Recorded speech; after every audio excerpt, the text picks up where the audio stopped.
So let's jump in at verse number 4. This is a common theme. This is verses 4, 13, and 17. This is, what did I say, 13 and 17? This is the common theme of work. How many of you love work?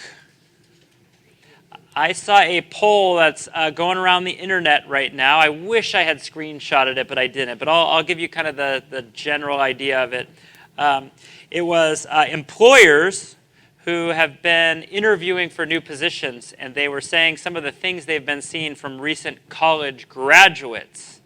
And it turns out that work is not necessarily something that just comes naturally to a lot of people. Can you guess some of the things that they're seeing from recent college graduates entering the professional workplace? Anybody want to take a stab? What's that? Yes, very late. Yeah, time is a you problem, not a me problem. Yeah? So late is one of them. People are reporting that what would be a common expectation of like a dress code is nowhere to be found. People showing up super overdressed, super underdressed, really kind of all over the place. What were you going to say, JT? You forgot.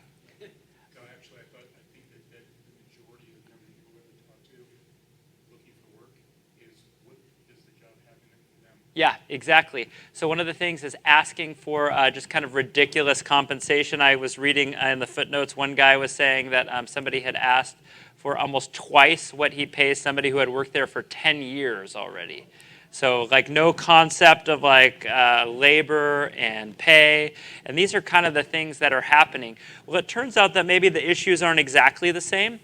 But Proverbs has a lot of wisdom to speak to young people, especially about work, because we've talked about what Proverbs is. Proverbs is kind of a handbook for young people who say, I want to live a life of wisdom. What are some of the ways that I live out wisdom? So let's look at verse 4.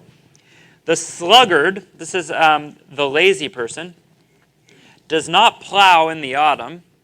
He will seek at harvest and have nothing. So in Israel and Palestine, it turns out soil is plowed in the late fall. Then the winter comes, heavy rains, and then in the spring is usually time for harvest. Probably about similar to here. This is the thing that I think is hilarious about this proverb. If you look at the second line, it says, he will seek at harvest. So I want you to imagine somebody who didn't plow their field. Then harvest comes around, and hey, there's a hustle and bustle of harvest in the ancient world. Everybody is harvesting and then goes out to the field to see what he got. Like, did I get anything? And then it says, he will seek. He's going to go looking for something, and he'll have nothing. So what is the joke? It is a joke. It's humorous. You can look up like what ancient Hebrew rabbis said, and this is a joke proverb. What is the joke? The fool doesn't do what? Doesn't work, but then expects what? To get something. Okay, so if you don't work, you don't get anything. In my household growing up, we used to have this phrase my mom used to say, like, the laundry's not going to fold itself, or hey, the dishwasher doesn't load itself. What is the idea? The idea is you actually have to do something to get something. Right? How many of you grew up with like a chore list? Like you go hang out with your friends on a Saturday when all of this is done. Yeah, very clear expectation. Well, can I go now? Are all of these things done? Yes. Go right away. So the fool, the person who doesn't understand how these things connect, the reaping and the sowing, they don't understand that there is labor involved in reaping a harvest. And in the ancient world, reaping a harvest is often the difference between life and death. So they show up expecting for things just to poof, happen. Many of you were laughing, so I wondered, do you know somebody? Are you thinking of an actual person?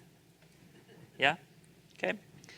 So a fool doesn't understand the basic principle that there's a connection between the labor put in and the fruit taken out. And complain and whine that it's not fair. It's not fair that, I don't know, maybe you got more fruit at the harvest than me. We should share, right? With no concept of the labor put in was 10x. Well, I guess this person did absolutely nothing. Verse 13 picks up on the same theme. Love not sleep, lest you come to poverty. Open your eyes, and you will have plenty of bread. So what's the idea? I think the word that's important to understand here is the word love. This word in Hebrew can be translated a few different ways, but here are some of the concepts I wrote down. The idea of loving sleep is prioritizing it. So you organize your life in a way that says this is a great value of mine. You sacrifice other things to get it, or you kind of organize your life around it. So the idea of don't do that for sleep. How many of you like sleep? How many of you are guilty of sometimes loving sleep? Now I want to point out it doesn't say don't sleep. It says the prohibition is against the love of sleep. I read an ancient rabbi, he said this is a prohibition against sleep when work is required of you. So the idea of open your eyes and you will have plenty of bread is, hey, prioritize your work over your sleep. Now this is important because we live in a very different culture. How many of you know that there's such thing as being a workaholic? Yeah. How many of you have a job where if you just wanted to like literally pull open a laptop right this second, you could find something to do? Does anybody have that? Okay. That is not the ancient world. The ancient world is this plot of land needs to be plowed and seeded and watered. And when it is, guess what? The work is done. So what it's saying is the priority is get your work done first. Organize your life around the work, and it turns out that in the ancient world, the work equals the food. So there's a little bit more incentive. I think this is an issue of being separated, I think, some for us. In many cultures around the world, they are connected to land in a way where they recognize there is work to be done, and when that work is done, the product is a blessing. I was watching an interview. It was one of those Instagram accounts that makes fun of like people who say ridiculous things. Anybody else want to admit that they sometimes look at those? It was a young woman, and she was protesting hunting, and she was protesting hunting, and they asked her, oh, you must be like a vegan or a vegetarian. And she said, no, I just get my meat at the grocery store. So this is a clear, my meat is the good meat. It just comes from the grocery store with no understanding that that meat isn't just like raised in a package at the grocery store. So I think the idea is pretty simple. It's prioritizing the right thing in your life yields a blessing. In the ancient world, everything revolves around food because it's always scarce, it's always hard to come by. Verse 17 says this, bread gained by deceit is sweet to a man, but afterward his mouth will be full of gravel. I think there's two things going on here. The first is that when you're really hungry, you might steal some food to eat, and the food itself on your tongue will taste good because you're hungry. Would you agree with that? The second, I think, is that it will be sweet because you'll recognize that you can commit fraud and you could cheat somebody out of something. Anybody as a kid ever steal something and get away with it? And I'm guessing most people's reaction is not, oh, I'll never do that again. What's most people's reaction? I wonder what else I could get away with, right? And oftentimes, like as a youth pastor, kids would get caught doing something, and it would be something big, right? And then you start chatting and meeting and digging, and you realize, oh, this has actually been, I got away with that. I wonder what else I can get away with. Oh, I got away with that. Nobody said a thing. I get away with something bigger, right? It tastes sweet.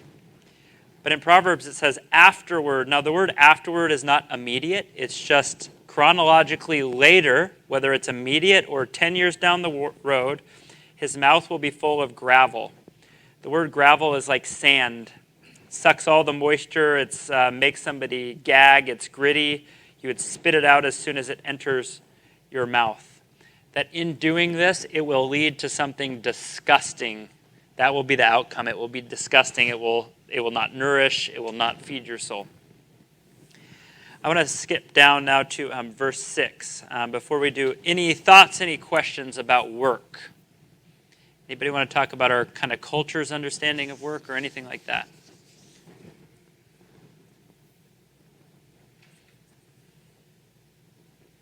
I was thinking a little bit about work and how we get disconnected from the product of like what comes out of our work.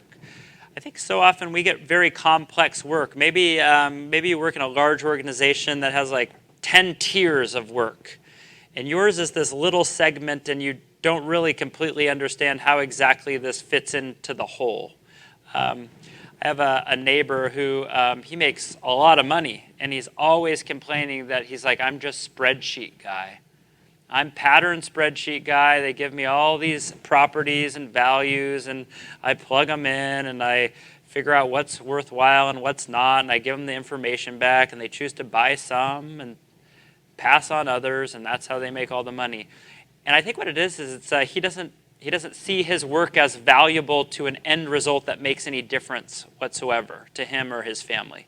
I think sometimes when we feel like that, we feel like we got to get a new job. But I want to remind you that jobs and work in the Bible are not the same thing. So often we have jobs that pay bills and provide for families. Those are blessings. But that's not our work that we're called to. We're called to create beautiful things. Maybe that's relationships. Maybe the work you're called to is to raise children in a way that's honoring of the Lord in this season. Maybe it's, I want to start a work of visiting a friend that's lonely once a week, every week now. Maybe that's the work that comes out of you. So if you're feeling like that, I want to encourage you to think about work beyond just your job, of what can you do that would bring a blessing and further God's kingdom in that way. Verse 6 says this, many a man proclaims his own steadfast love, but a faithful man who can find? I love these Proverbs, and if you're looking and you're seeing the bold writing I put in there, I actually stole these 4 Proverbs as a set. I was reading, what is it called, the Mishnah? It's like the ancient rabbinical commentary on a lot of the Old Testament. And I was reading this rabbi who was saying these 4 things are Proverbs chapter 20's way of giving you ideas of how to live a virtuous life. So the first one, many a man proclaims his own steadfast love, but a faithful man who can find?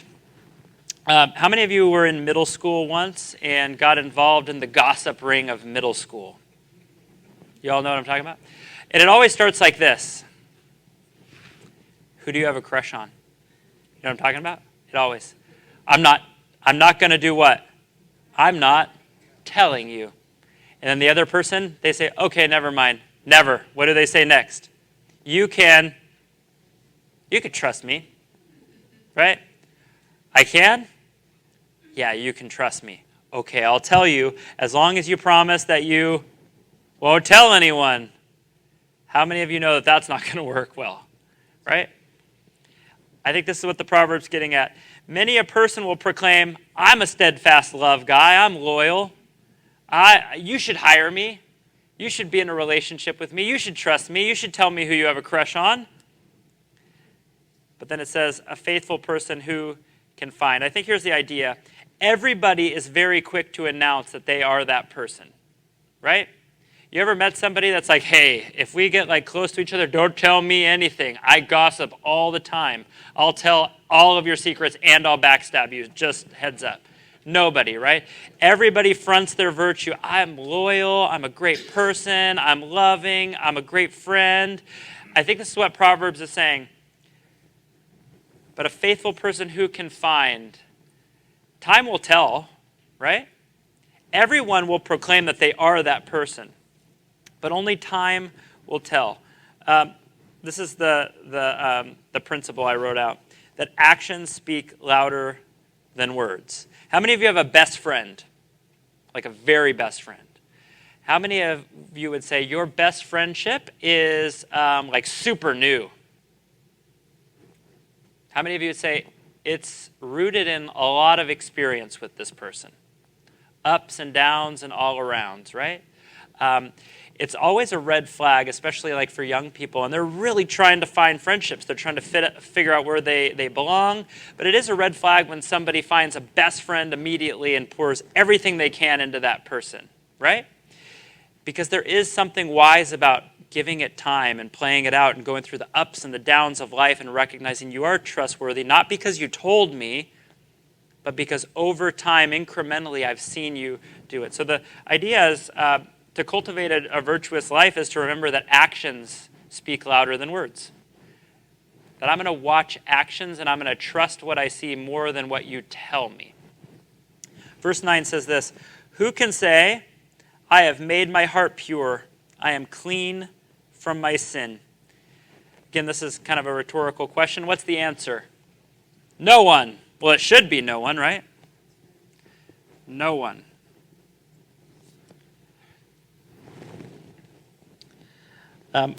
As I was reading it, I was thinking of a young pupil who's learning about wisdom. How many of you would say that you're wise? How many of you are secretly thinking, I'm pretty wise, but I don't want to raise my hand because that's arrogant? I would say many of you in this room are wise, but I think we talked about this all the way at the beginning. So fear of God is the beginning of wisdom, right from the start. Fear of the Lord is the beginning of wisdom. And Proverbs, especially in those first 10 Proverbs, have pointed out that knowledge is not wisdom, right? You can fill yourself with knowledge. Now, knowledge has a tendency to inflate and puff up. So people with a lot of knowledge who think they're wise, but they're actually not wise, they're just very knowledgeable, have a tendency to become prideful. Why? Because I am the smartest person in every room I walk into. I've read more books than you, I've listened to more podcasts than you, I understand philosophy and history and all the background better than you. Now, is it kind of interesting to talk to a knowledgeable person? But sometimes we conflate the two and we think a knowledgeable person is a wise person, and Proverbs says that's not true. So I think this is why this is in a book of wisdom. Who can say, I have made my heart pure, I am clean from my sin? Because knowledge and understanding will inflate ego and pride, and true wisdom will always be the exact opposite. So you could say this, hey, are you without sin? Anybody who hesitates to think about it is probably not on the wise train, right? I think that's what it's getting at. Anyone who pauses and thinks, well, I am quite a bit more moral than most people. I actually do a lot of charitable work. I'm actually a really good person, right? These are all signs that you are not a wise person. Why? Because the second principle is that wise people self-reflect, and their self-reflection leads to humility. I have made my heart pure, not me. My heart is pure, but it has literally nothing to do with me. It's all God. I am clean from my sin, not me. I believe that God has done that in me, but it has nothing to do with me, right? And if that's your conclusion, that's humility. So a wise person self-reflects, and self-reflection leads to humility, not pride. So the way people answer that question will tell you a lot about what they think about themselves. Verse 11, even a child makes himself known by his acts, by whether his conduct is pure and upright. Anybody know Hebrew culture? Coming of age is how old? 13. What's that? 12, 13. And what do we celebrate? Bar and bat mitzvah. This is literally EH or AH? Okay. This is just son and daughter of the commandment. That's what that means. So you become a son or a daughter of the commandment. There's a huge celebration, but especially in traditional Hebrew families, this is the age where you are now what? You're an adult in the sense that you are held accountable to what? Yeah, that when I look at you, and you're stealing cookies out of the cookie jar, but you're only 12, you haven't had your bar mitzvah yet, I could slap your hand and say, like, come on, we don't steal cookies in this house, right? But when you're 13, what is the difference? Stealing is a sin. You are sinning. And you can be held accountable to that. So I think this is what it's saying. I think verse 13 is saying this. It's saying this to a young person who wants wisdom. Look, remember, even 13-year-olds in our culture are expected to be known by their actions. Even a 13-year-old walks in a way that is pure and upright. What does that mean? That means you're 25, you're 35, you're 45, you're 55, and somebody says something that might make you really upset, but like, seriously, dude? Even a 12-year-old knows better than that, right? I think that's kind of what it's saying. Even 13-year-olds do what? They take responsibility for themselves.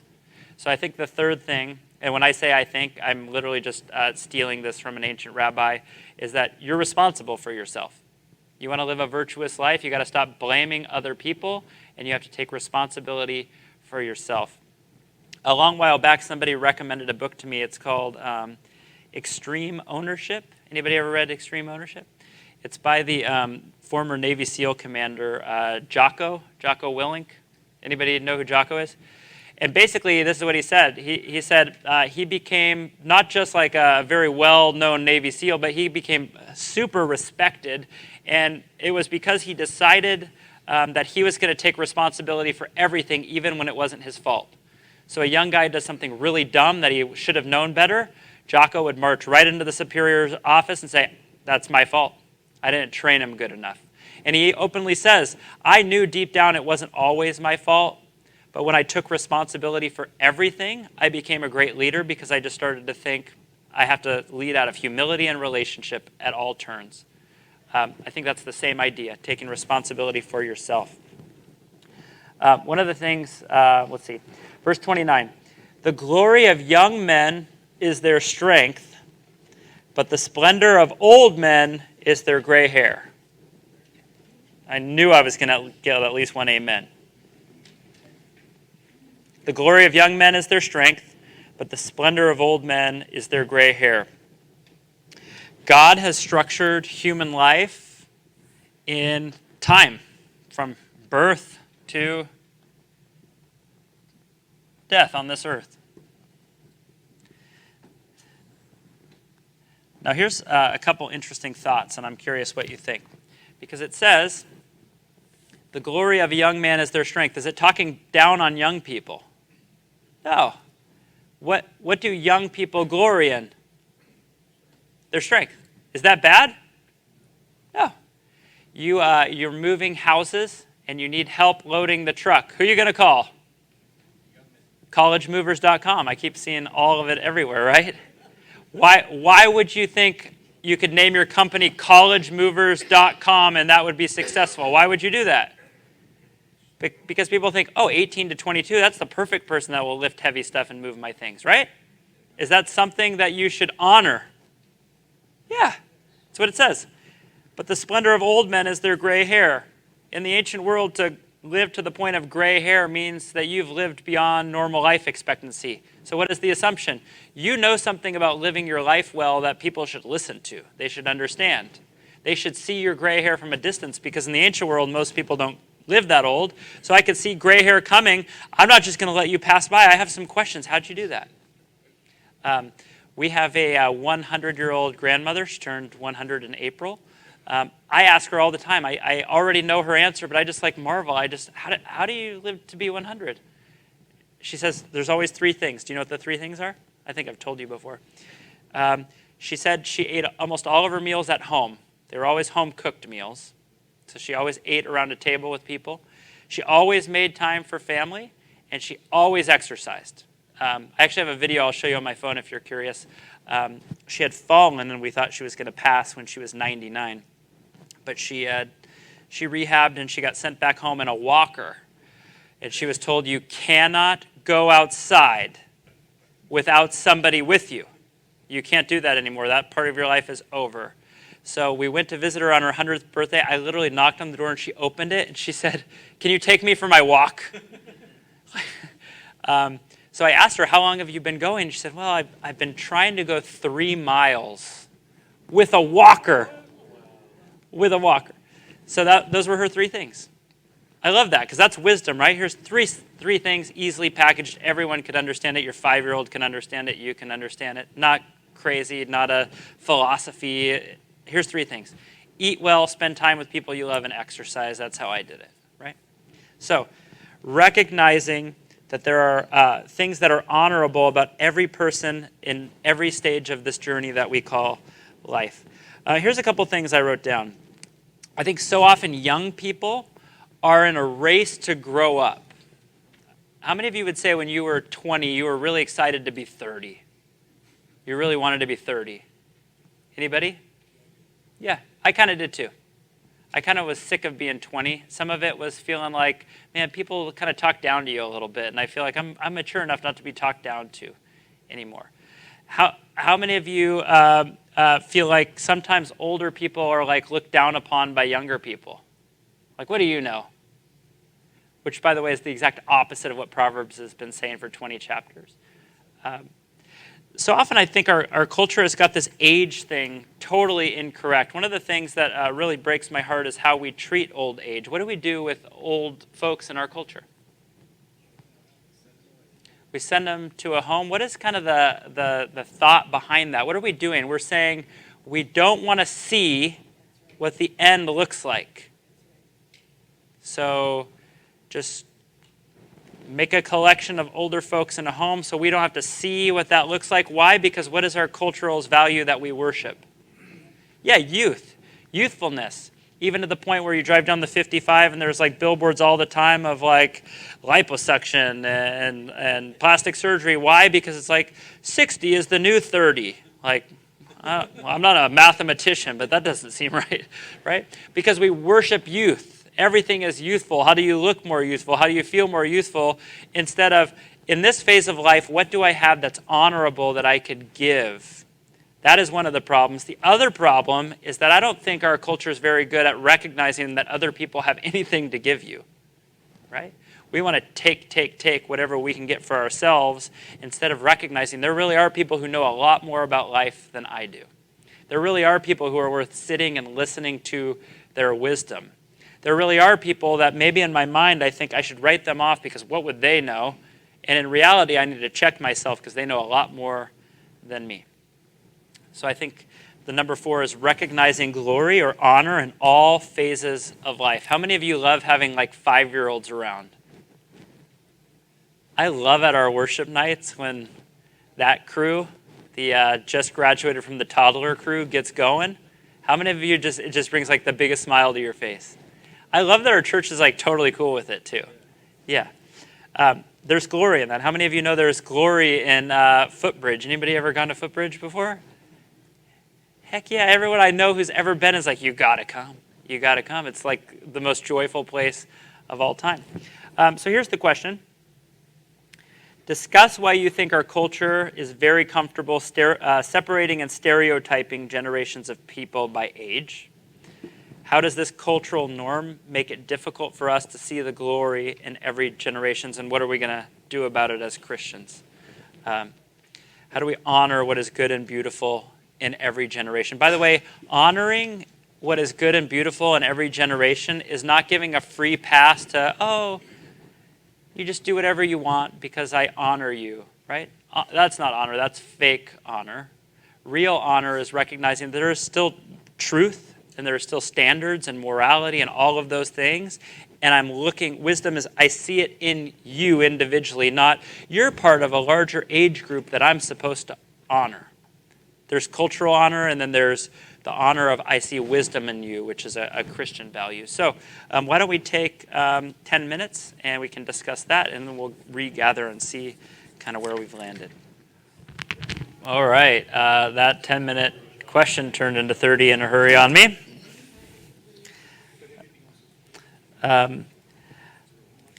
I think to be respectful of time, maybe instead of pushing on, maybe we could just kind of come together and hear some of what we had to talk about before we wrap up. I'm curious your take on the generations, even if it doesn't completely follow the question. Maybe some insights you heard, maybe some things that made you think, or some things that you felt like were maybe a challenge when it came to the generations.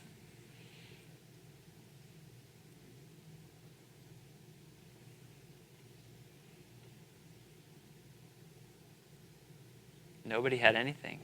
That's not true. I sat at this table. We had plenty of things. Well, I think one of the things that kind of separates the generations now is technology. Mm, And it kind of goes into unfostering communication. Someone said at the table, if you have an 18 and 30-year-old, they get upset if you call them. They'd rather you text them. And then if you put commas in your text, then they complain. I don't mind a phone call or a text, and I'm sorry if this applies to any of you, but I'm just going to be honest. Anybody ever get those voice texts? Yes. I'm like, what's the deal with the voice text? It's like, not sure if you want a text or a phone call, so I made a hybrid that nobody likes. Like, just pick one already. What's that? It comes to my car, you get a text and it says, you want to hear it? Like, no, I don't want to hear it. Okay, so there's something about communication that has become a hurdle between generations. Yeah, I agree. Yeah. Sometimes a lack of time comes between generations. What do you mean by a lack of time? There's, we talked about when life was simpler, and by simpler I mean there wasn't sports that we take our kids to, and Yeah. filling in your day with a lot of work and two incomes and families going in different directions, kids going to daycare. There's just a lot of differences versus then and now. Mm, And I think, you're trying to fit a lot in, which costs you that communication with your loved ones, or it costs you the sitting down and connecting at a dinner table. A lot of food is on the run versus sitting down and making a meal like in the days of Linda was describing how they would grow vegetables and she would teach her kids and grandkids that this is the process, right? I don't think we have a whole bunch of gardens at home that we're learning that from. Yeah. We're on the go, and time is of the essence kind of thinking. because all our meat comes from the grocery store. All of our. That's a great point. There's an author I love, Henry Nouwen. He calls that the holy waste of time. Not a waste of time in that it's not fruitful. It's holy waste of time because we don't have an agenda. There's nothing to do. We just are. And when you eliminate that, there's always, always, always a hidden cost. Where this saying came from, but the enemy can't make you bad, it'll make you busy. Yeah, I've heard that. Yeah. I think so much of the last 5 years for me is recognizing that, there was a lot of hidden costs that nobody tried to count or could count. Internet in your hand will revolutionize work. I remember when I first got an iPhone, I'm going to shoot you straight, that calendar, I was like, man, I'm more productive, I'm more organized. That calendar was awesome. And I used to think like, oh yeah, I got it for my calendar. But I knew pretty quickly, friendships just totally changed. No more phone calls, all text messages, right? One of the things I've noticed, many of you have probably noticed this, when you were a kid, did you know everyone's phone numbers? I had 5 really good friends, and I knew their phone numbers. I didn't have to look it up. I just knew. I still remember my best friend's phone number. I can remember it, 432-4481, with a 530 area code, of course. I can remember that. I know my wife's phone number. I don't think I know anyone else's phone number, if I'm honest. I don't think I do. I know how to enter my contacts and push call. What else about the generations? Yeah, JT. Just off the topic, this is maybe just for communication here, but I heard something a couple of years ago that really kind of changed a lot of things for me in my life. And one of them was that looking at as one ages and starts, trying to, squelch Alzheimer's or dementia, a lot of these things about not knowing numbers, et cetera, are a cause for it. So I actually went through and I eliminated, in my contact list, is that I just went through and remembered and started memorizing all the numbers. And it has radically changed my attitude in a lot of things. Dude, bless you. If my computer crashed, I wouldn't even know my own internet passwords because they're saved on a document on there. They'll be gone. I'd be on the helpline like, hey, I don't know my own password. But if you can remember, I mean, it's for those individuals that can read entire books of scripture by memory, Oh, yeah. you can learn 1,000 telephone numbers. Yeah. You can. How about one more, and then I just have kind of a takeaway, and then we can pray and wrap up. Anybody else a comment on kind of the generations? Yeah, Linda. My grandkids live in St. Louis, and once a year, my daughter-in-law and my son, they do a travel thing, and it's a week. And so her mom and I would take care of the kids. And so when I went down there, she would drive because sometimes the roads are icy and everything. But I stayed at home with the kids, and I cooked and dressed and made the lunches. So we kind of shared taking care of the two grandkids. And one Sunday, we were going to church, and I said, you can't take your phones or your computers. And they almost died. They were so shocked. And he goes, Grandma, not even my mom and dad say we can't take our electronics. I go, I'm not your mom or your dad. I'm your grandma. Yeah. Grandma's not taking these things to church. Yeah. We are going to church because we're going to go hear the word of God, and we're honoring God. And he doesn't care if we take our computers or our phones. Yeah. So he says, and then we're going to go have lunch without our computers. Yes, without the computers. Oh Lord. So what are we going to do? I go, we're going to go, we're going to eat, and we're going to talk about what? I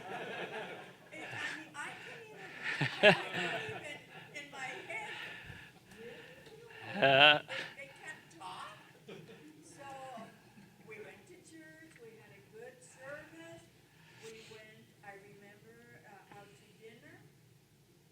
And it was Super Bowl Sunday, and we were going to eat, and then we were going to go home, and we were going to make popcorn, and we were going to watch Super Bowl. Well, we started talking, and they started asking questions, and I started telling them stories about their dad and their mom and the high school and sports. And it got to the point where Super Bowl went and left, and we were still at the Wow. restaurant talking. Yeah. But it was awesome because they realized that they didn't even miss the computers. Yeah. And they learned so much about this old generation bringing up their parents. Yeah. And what we did and how we did it. Yeah. It was amazing. How cool. I wonder if they would ever have had that had you not intervened in that way. Yeah. I have a couple thoughts and then a takeaway. The first thought is this. Let's see. In 2017, I, for about 4 years, took over social media at church here. And I don't really do social media, but I want to say this with all honesty. When we talk about addiction to devices, we're always talking about teenagers. There are people who are not teenagers at all, they're the opposite, that are on Facebook 18 hours a day. So it's very true because I was, everyone friends Bridge, and when you friend Bridge, it's actually Andy for 7 years or whatever it was, right? And you could see they posted at 9 a.m. and then 11 a.m. and then 3 p.m. and then 5 p.m. and then they posted the political news tidbit that they watched at 9 p.m.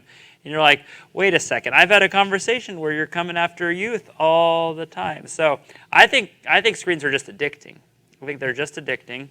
One of the things we pointed out, and I think this is a good segue into the end, I think Arian said it, is every time we bring up generations and we talk about millennials and Gen X and Gen Z and boomers and all this stuff, we almost always jump into what's wrong with them. What's the negative, right? There's even a phrase for us millennials. You roll your eyes and you say, okay, boomer. That's literally a phrase. It's in all shows and everything, right? Arian pointed out that we never immediately jump to wow, what did they bring to the world? What did they bring to the world? Because if we're going to end at verse 29, the glory of young men is their strength, but the splendor of old men is their gray hair. Do you know what Proverbs easily could have said? Fill in the blank is what's wrong with young people. and fill in another blank of what's wrong with old people. Could they have done that? 100%.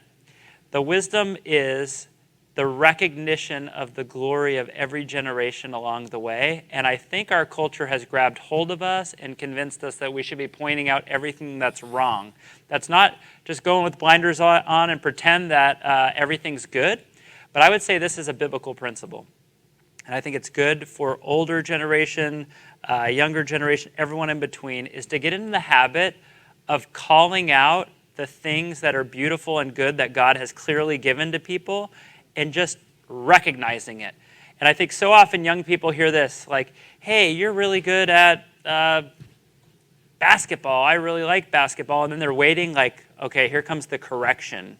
Because what people do is they tell me a compliment before they correct something about me. What would it be like of just, we were led in worship a couple weeks ago. I don't think there was one kid up here that was older than 16 years old. And I don't feel like we were like patronizing of like, how cute, the youth leading us in worship. I sat back there and we just worshiped. Is that true? What would it be like just to get into the habit of like, I see your heart for worship, and your age at this moment is irrelevant because you led me into worship. I'm just really thankful. I would love to pray for you. What's your name? I just want you to continue in the gifts that God gave you. Hey, I heard you speaking to someone. Did you know that you are an incredible intellect? I could tell how you were talking about deep issues. I just want to encourage you to keep doing that. What if that's the culture of a church that says, you know what, of course there's stuff wrong with boomers and Gen X and not millennials, but everyone else. I mean, we did create Nirvana and Pearl Jam. What could possibly be wrong with us? So I think that's the biblical principle of calling out the things of God in people's lives and saying, we want to rally around you so that it will grow, because that's what it means for God's kingdom to flourish. It flourishes in people living into the gifts that God gave to them. So I want to pray for us, and then I'm watching that sound is my child, so I should probably run out there. God, thank you for your word. And God, I'm not exactly sure how to even say it. God, I'm just grateful for being part of a place where generations exist together, not because it's forced or because it's coerced, but because it's just people who want to gather to worship you. And so God, for the ways that we're doing it right, I pray that you would reveal those, that we could continue to walk in them.